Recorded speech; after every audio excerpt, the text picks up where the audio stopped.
러시아 군인이 떠난 우크라이나 곳곳에서 전쟁의 참상이 드러나고 있습니다.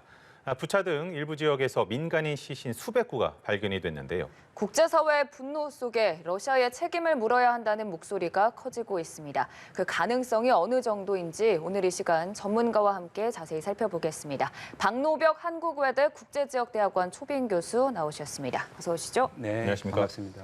네, 정말 지금까지도 이어질지 몰랐습니다. 네. 이제는 러시아의 집단 학살 의혹까지 강하게 제기되는 상황인데 위성 사진까지 공개가 됐죠. 네, 위성 사진을 통해서 아마 보신 분들 참 참혹하고 끔찍한 광경들인데요.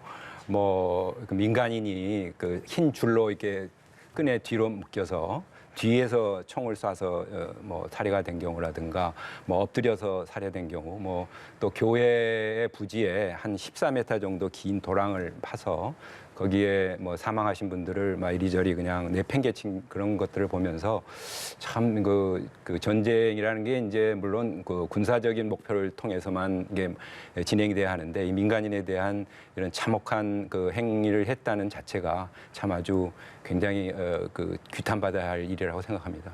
사실 러시아가 이게 가짜 뉴스다라고 주장을 했었단 말이죠. 그게 네. 인공위성 사진을 통해서 이제 반박이 된 거잖아요. 거짓말인 게 드러나게 된 건데 네. 이런 사례들이 앞에도 많이 있었던 것 같아요. 그렇습니다. 지금 다른 도시, 특히 마리우폴이니 이런 그 공습을 받는다든가 네. 또는 장악을 했던 장소에서 밝혀지지 않은 사실이 굉장히 많이 있을 거라고 생각됩니다. 그래서 사망자든 이렇게 그 피해 규모에 대해서는 좀 더 시간이 지나야 나올 것 같습니다.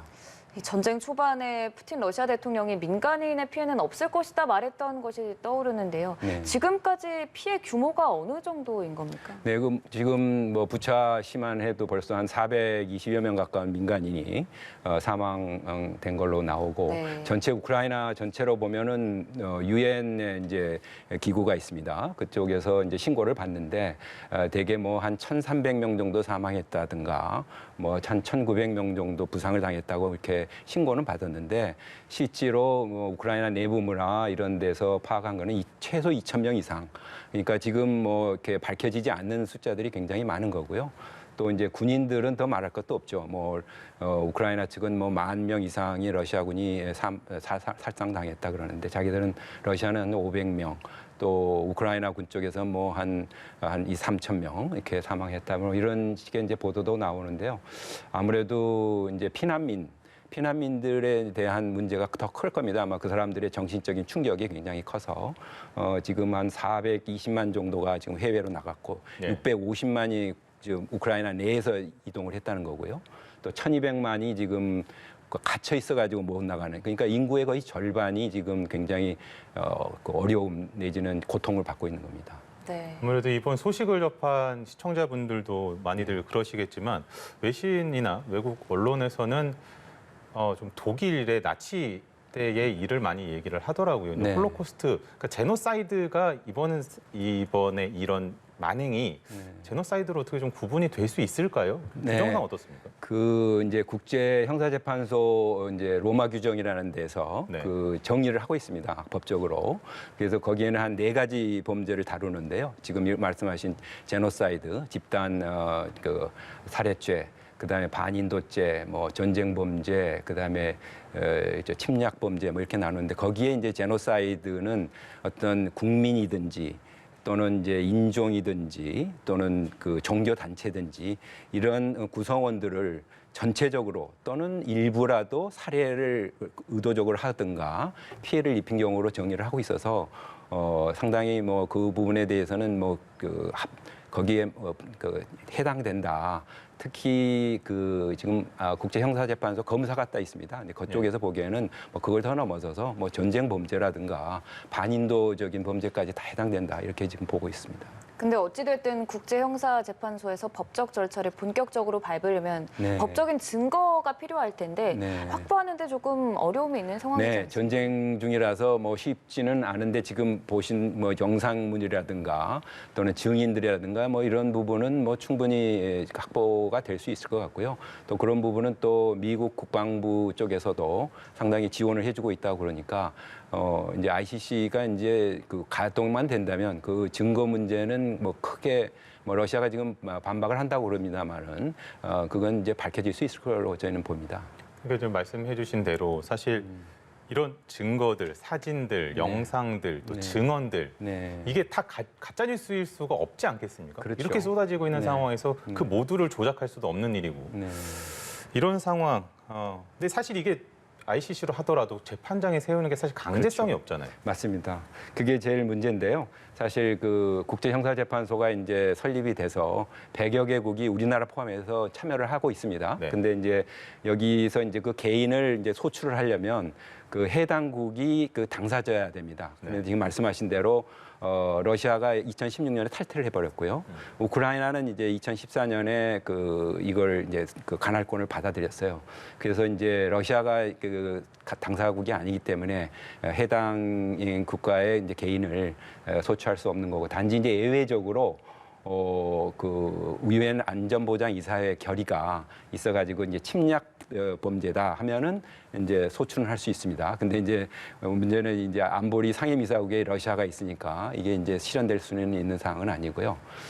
마지막으로 이제 생각해 볼 수 있는 게 이제 그 보편적 관할권을 이제 각 국가별로 자기들이 받아들이는 경우가 있는데요. 우크라이나는 그걸 이제 그런 법제를 가지고 있습니다. 그건 무슨 말이냐면은 다른 제3국, 그러니까 지금 말하면 그 러시아인이라 하더라도 범죄 행위지가 자기 나라에 있는 경우에는 요청을 하면 그 나라에서 보내주면 받아들일 수 있죠. 근데 지금 현직에 있는 사람들이라든가 군사령관이나 이런 사람들을 러시아가 보내줄 리 없고, 이제 정부가 바뀌어서 이건 좀 고쳐야겠다고 했을 때 우호적으로 그분들을 이제 인도하는 경우라면 이제 가능할까? 뭐 지금으로서는 참 실현되기는 어려운 상황이고요.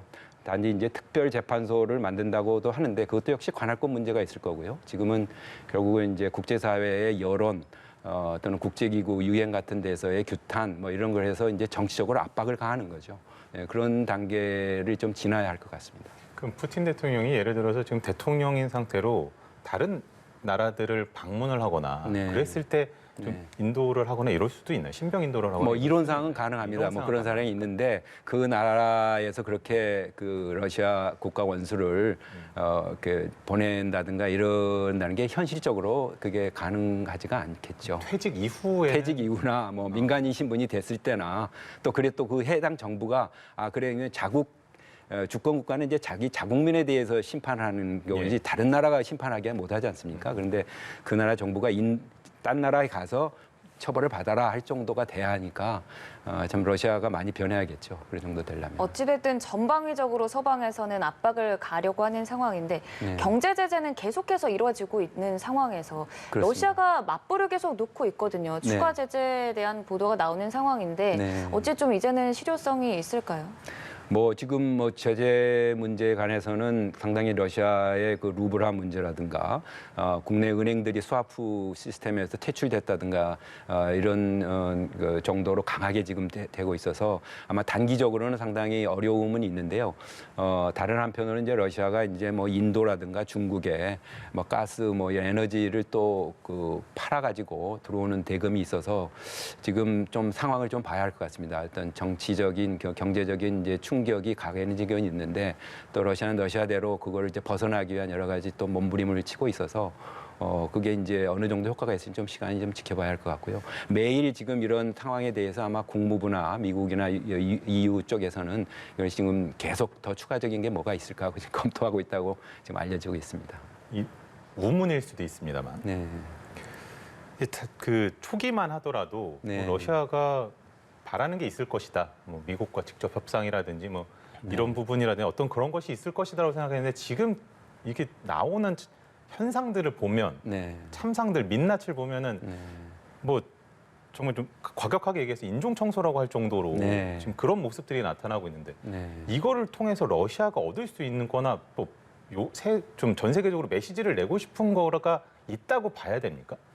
지금 푸틴 대통령 입장에서는 이제 이미 엎질러진 물이 됐다 보니 여기서 어떻게 최대한 본인들이 생각했던 그런 계획을 달성하는 게 목표일 겁니다. 그래서 뭐 일단은 내부적으로는 이게 상당히 절체절명한 위기로 볼 수 있고요. 그렇지만 하여간 남은 기간 동안 지금 뭐 동부로 일단은 그 재집결을 해가지고 동부 지역에 일단 그 실질적인 그 돈바스 지역을 장악을 하고 그 다음에 이제 어떻게 우크라이나를 더 피폐화시킬지 그럼으로써 이제 러시아를 건드리든가 러시아의 그 경고에 대해서 경청하지 않으면 이런 처참한 결과가 온다라는 아주 굉장히 부정적인 냉전적 사고를 바탕으로 하는 메시지를 주고 있어서 저희도 상당히 안타깝고 러시아 내에 있는 일부 지식인들도 상당히 그런 걸 많이 느끼고 있다고 저도 듣고 있습니다. 근데 또 지금 러시아 내부에서는 전쟁 이전 대비 지금의 푸틴 대통령에 대한 지지율이 더 크게 올랐다고 하더라고요. 네. 내부에서는 계속 지지를 받는 상황입니까? 일단은 뭐 이런 언론 통제를 심하게 하고 있고요. 또 아까 말씀하는 가짜 뉴스 이런 걸 계속 집중적으로 내세우는 거 플러스 이제 러시아 국민들은 일단 이런 국가적인 위기에 봉착을 하면 일단 지도자를 일단 추종을 합니다. 그런 역사들이 많이 있어서 특히 뭐 2차 대전이라든가 1차 대전을 거치면서 그런 걸 숙명적으로 해왔기 때문에 아마 이제 그런 상황이 지금 계속 지지하는 여론이 좀 더 높은 걸로 지금 나오는다고 합니다. 앞으로 좀 전망도 한번 좀 해주시죠. 이게 뭐 보니까 일각에서는 다음 달 9일이죠. 2차 네. 세계대전 승전일에 맞춰서 일방적으로 러시아가 승전 선언을 할 수 있다라는 네. 전망도 나오던데 네. 어떻게 좀 전망하고 계십니까? 지금 두 가지로 이제 최악의 시나리오는 지금 뭐 피오나 힐이라는 분이 뭐 굉장히 그 우크라이나에 대한 대량 학살을 감행할 수도 있다라고 예고하시는 분도 있는데요. 이제 그거는 이제 미국이나 EU가 어떻게 대응을 하느냐에 달려 있겠죠. 그리고 이제 두 번째 시나리오는 이제 우크라이나하고 지금 지난주부터 이게 평화 협상, 종전 협상을 지금 진행을 해오고 있는데 네. 그게 조금 단기간에 이루어지기가 어려울 것 같습니다. 한마디로. 왜냐하면 우크라이나 쪽에서 제시한 그 나토 가입은 안 하고 중립으로 가겠다는 그 조건이 하나가 있고요. 이제 그 조건 중에는 이제 중립을 그러면 보장해 주는 문제가 있어요. 네. 이제 그 문제를 어떻게 해결하느냐가 큰 관건인데요.